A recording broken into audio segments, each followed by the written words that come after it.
remonte à l'été 2010, mais c'est la première fois que Tony Clement s'explique. Celui qui était à l'époque ministre des Travaux publics a justifié aujourd'hui les 50 millions de dollars dépensés dans sa circonscription en vue du sommet du G8. Marc Godbout. Ça fait 1 an et demi que ça dure. 1 an et demi qu'il esquive les questions. Mais cette fois, Tony Clement a dû répondre. L'opposition a voulu frapper l'imagination. On a ici un scandale qui est probablement le plus gros scandale depuis le scandale des commandites. Question après question, le ministre a nié catégoriquement. Tout ça est un mythe.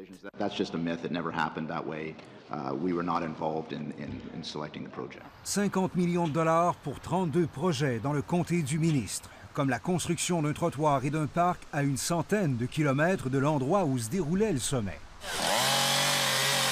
L'opposition est convaincue qu'en gérant le programme de son bureau de comté, Tony Clement a volontairement court-circuité la bureaucratie.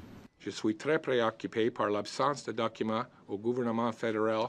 C'était là une des conclusions du bureau du vérificateur général en juin dernier.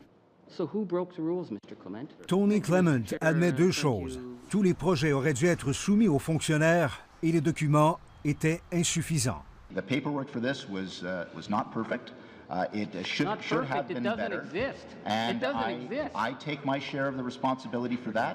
Les projets approuvés respectaient les critères. Tout a été comptabilisé, est venu dire celui qui, à l'époque, était responsable des infrastructures.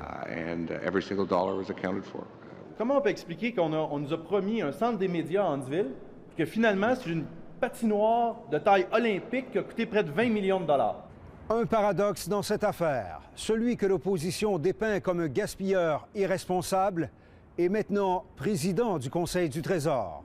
Celui qui doit trouver des économies de 4 milliards de dollars par année. Marc Godbout, Radio-Canada, Ottawa.